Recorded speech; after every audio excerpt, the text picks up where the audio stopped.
Bangalore, and today I'm going to take you through the MCC counseling procedure. So without much ado, let's dive into the topics. Today we are going to discuss what are the various categories of seats in the MCC, what are the various types of reservation, the eligibility criteria, what is the process of registration, what are the round-wise details, and what are the bonds and possible penalties, and with respect to choosing colleges through the MCC, and what would be your stipend when you are taking admission into these colleges.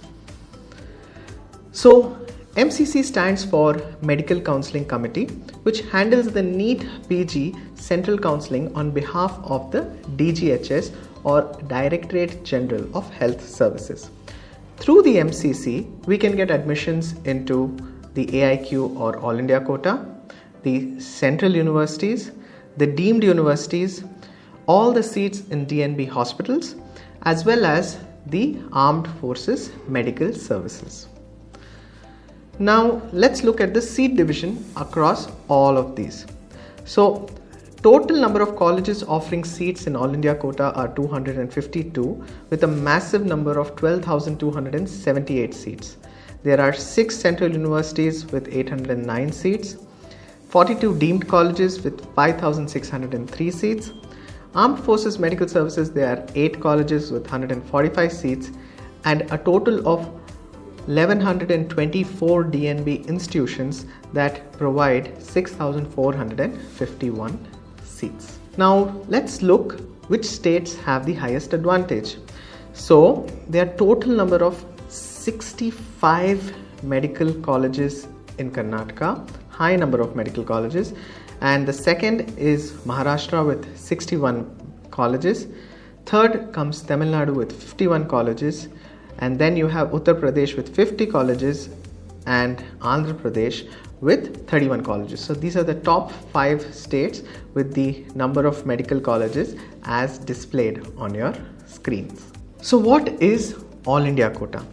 Now All India quota refers to 50% of all seats in all government medical colleges except for the colleges in the state of Jammu and Kashmir. So these getting an admission into these seats, the All India quota seats, is a domicile free system where anyone from any state can get an admission into the All India quota with reference to the 50% of the total seats. The rest 50% of the seats in these government colleges are handled by the respective state governing bodies. So the respective state governing bodies will conduct the counselling for the remaining 50% of the seats, and 50% of the seats are given to MCC in the form of All India quota. Then coming to the central universities. There are 6 central universities, namely the Delhi University, Indraprastha University, again in New Delhi, the Aligarh Muslim University in Aligarh, Banaras Hindu University in Varanasi, Central Institute of Psychiatry CIP in Ranchi, Jharkhand, and Lokopriya Bodolai Regional Institute of Mental Health at Tezpur, Assam.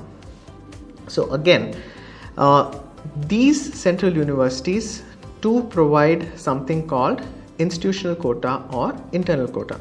So if you look at these 4 central universities, that is Delhi University, Indraprastha University, Aligarh Muslim University, and BHU Banaras Hindu University, they have 50% of the seats which are provided by the internal quota, and the remaining 50% are provided by the All India quota, whereas your CIP Ranchi and Lokopriya Assam are open 100% through All India quota. There are 4 central universities which have an internal quota, that is your Delhi University, your Indraprastha University, your AMU and BHU. They have 50% internal quota, which means that 50% of the seats are reserved for their internal candidates who have done MBBS in these particular institutions. The remaining 50% are available to All India quota, whereas in CIP Ranchi and Lokopriya Assam, all 100% of seats are available through All India quota.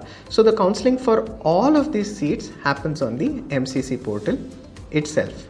Let's come to deemed universities. Now, deemed universities are institutions that have been granted the status of a university by the Department of Higher Education under the Ministry of Education. Now, this designation allows the institution to conduct its own exams, award its own degrees like a regular university does. There are totally 42 deemed universities across India which offer PG medical seats, and counseling for 100% of the seats is handled by the MCC. Now, there are two categories. 85% of the seats come under the management quota and the remaining 15% under NRI quota.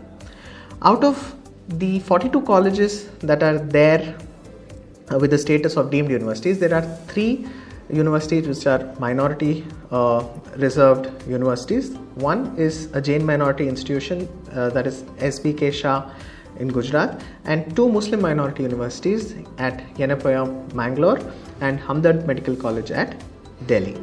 Now let's discuss the DNB or Diplomate National Board. DNB is a postgraduate qualification offered by the NBE or National Board of Examinations India, and it is an excellent alternative for MBBS students who are seeking specialized training beyond the traditional MD or MS.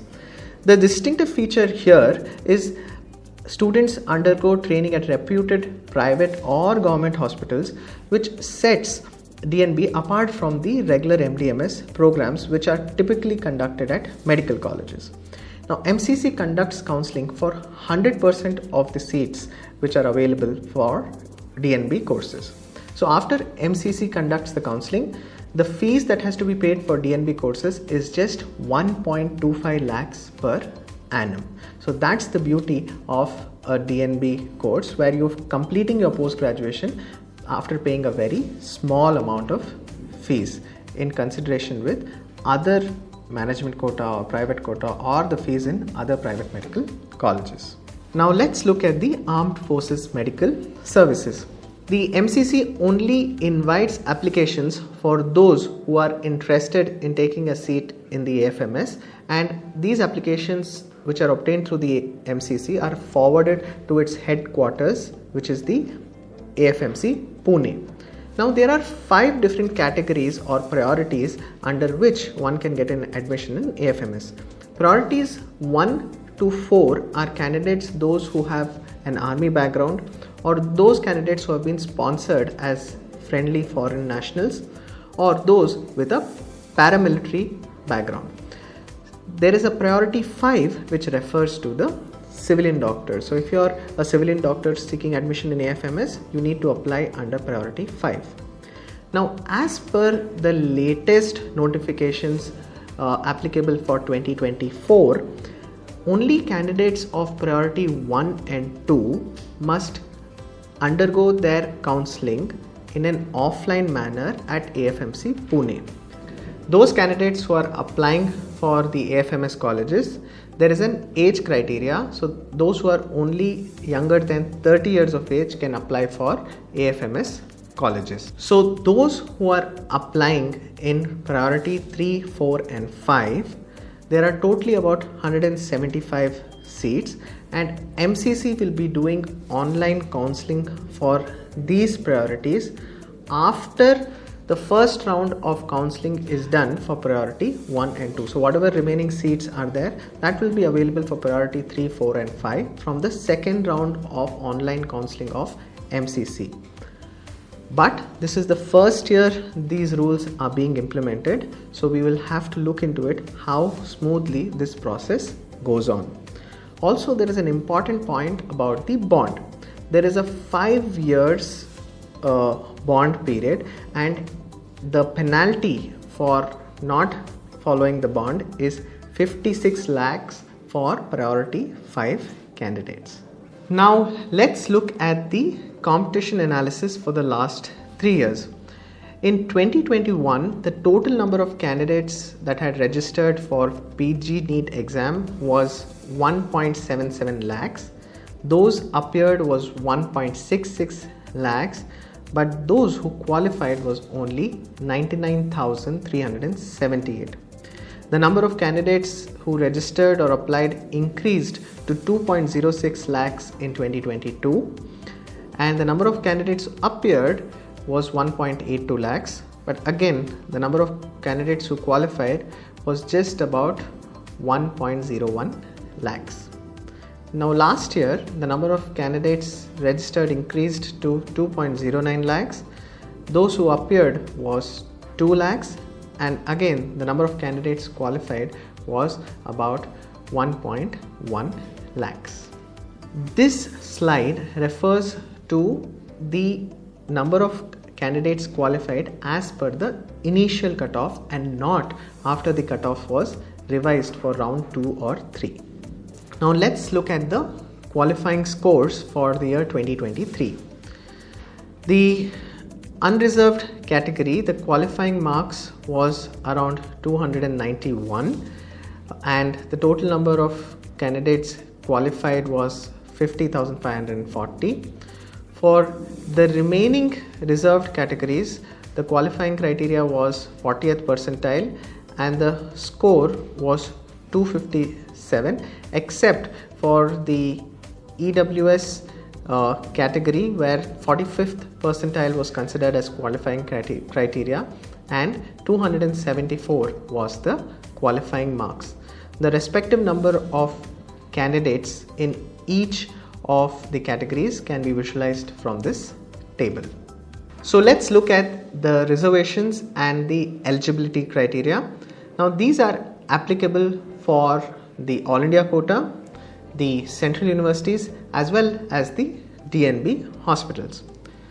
Now for those claiming the OBC category, the name of the caste has to be mentioned in the NCBC or the National Commission for the Backward Class list.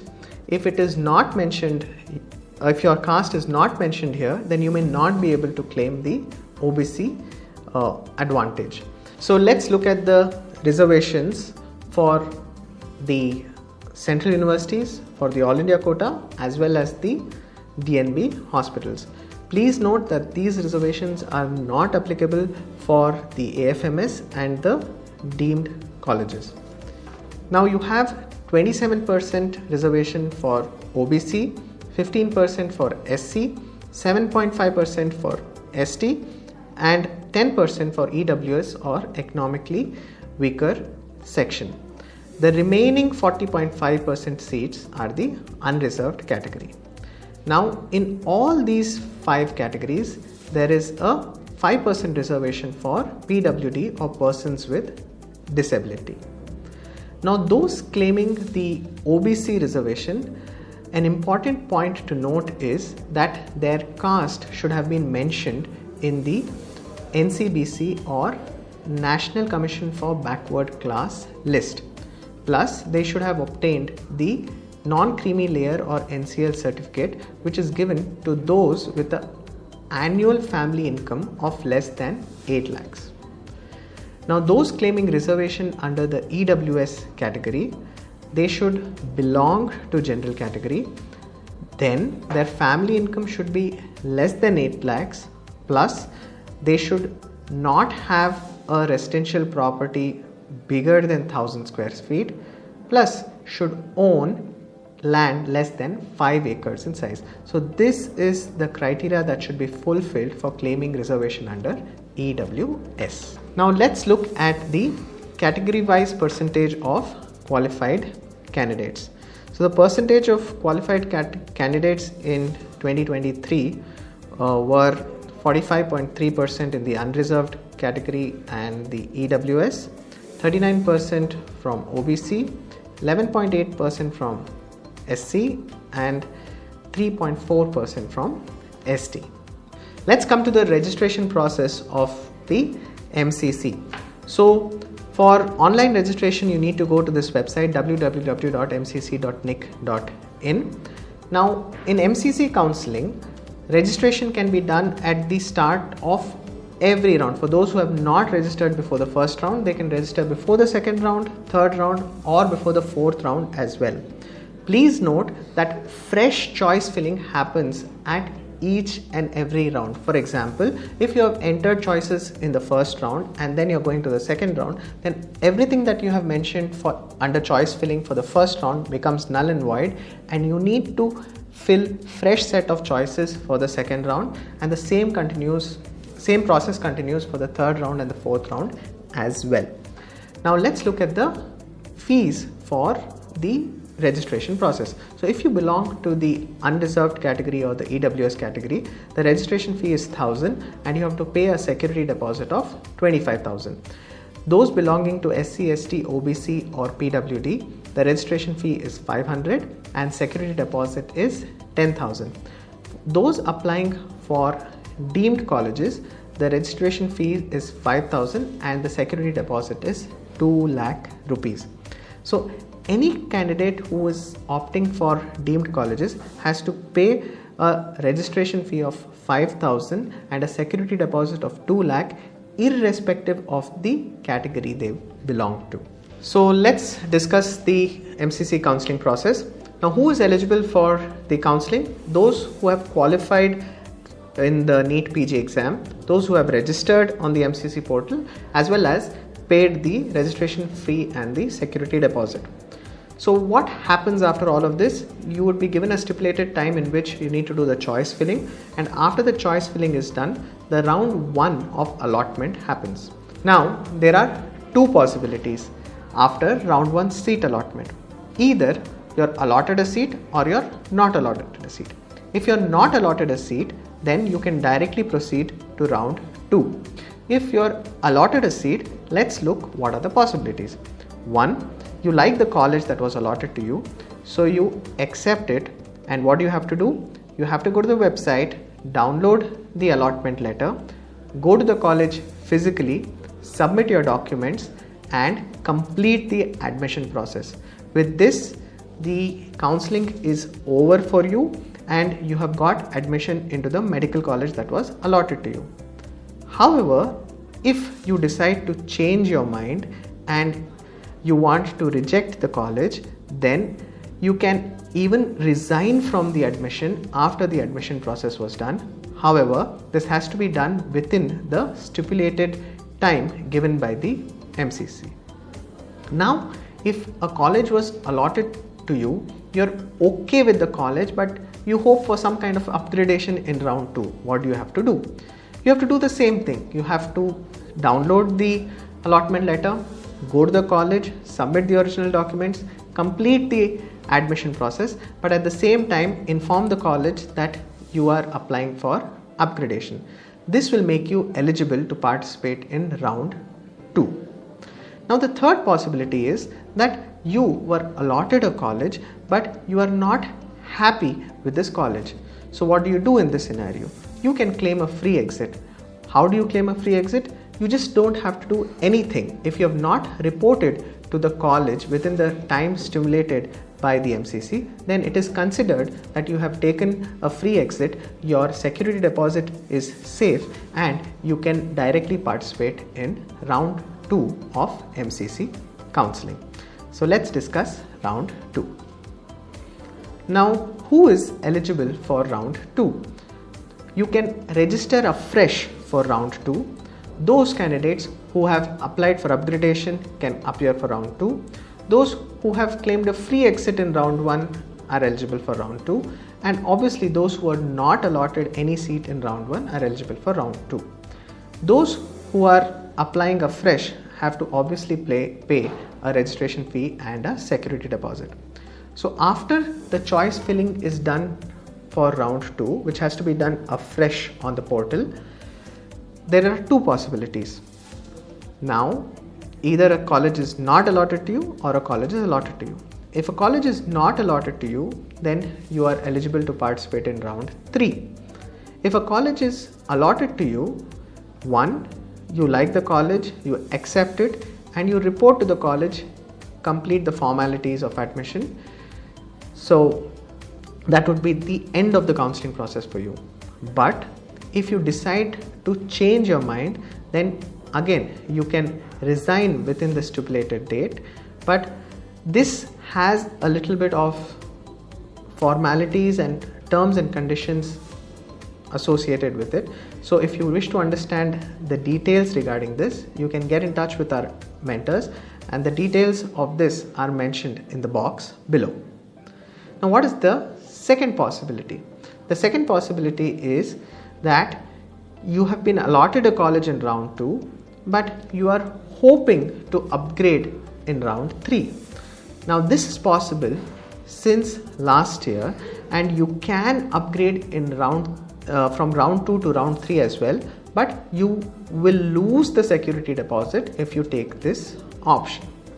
Now, the third option is exit with forfeiture. That is, a college is allotted to you, but you do not want to accept this college, and you can deny the college or exit from the counseling, but you will have to lose the security deposit. I hope this is clear to you. Let's look at round 3 of MCC counseling. Who all are eligible? Fresh registrations are possible. If the cutoff was revised, you could be newly eligible for the round 3. If you have upgraded from second round to third round by losing your security deposit, yes, you are eligible. If a seat was not allotted to you in round 2, you are eligible. And 3, if you denied the seat that was given to you and you have forfeited the security deposit, again you are eligible for round 3. But all those who are coming for round 3 should have registered and paid their security deposit. So what are the possibilities after round 3? Either a seat is allotted to you or not allotted to you. If a seat is allotted to you, you accept the seat, you download the allotment letter, finish the admissions and the formalities at the college. If a seat is allotted to you and you refuse that seat or you deny that seat, then you will not only lose your security deposit, but you will be out of the counseling. You will not be allowed to participate in the future rounds of counseling. But if a seat was not allotted to you, then obviously you can apply for continue on for the 4th round of counseling, which is also called the stray vacancy round. Now, in stray vacancy round, fresh registrations are again possible. So what happens in the stray vacancy round? If a college is allotted to you, great, you can accept and report. But if a college is allotted to you and you deny the seat, then you can exit the counseling. You will lose the security deposit, but at the same time you will also be debarred from participating in NEET PG for the next 1 year. If you are not allotted any seat in the stray vacancy round, then you can participate in special stray vacancy round if it is conducted. Admissions through the MCC counseling are not free from bonds or penalties. Now, states such as Delhi has 0 bond or 0 penalty attached to it, but a state such as Assam, there is a bond of 10 years, and if you do not follow the bond, the penalty is 20 lakhs. In a state like Karnataka, the bond may vary from 1 to 3 years depending on various terms and conditions, and the penalty for breaking the bond would be 50 lakhs. If you wish to know the details of the bonds and penalties in various states of our country, then do get in touch with our team of mentors at Hello Mentor, or you can also log in to the Hello Mentor portal, which will give you all the details. The fees for colleges through MCC counseling varies in All India quota, Central Universities, deemed and DNB courses. So for All India quota and Central Universities, the fees ranges from 10,000 to 2.5 lakhs per annum. For deemed universities, it ranges from 20 lakhs to 1.3 crores per annum. And for DNB courses, it is 1.25 lakhs per annum. The stipends in these colleges is also variable, and this varies from state to state. For example, in the state of Karnataka, a first year PG gets 45,000, second year PG gets 50,000, a final year PG gets 55,000. If you wish to understand the details of the fees and stipend, which varies from state to state and college to college, please do get in touch with our team of mentors.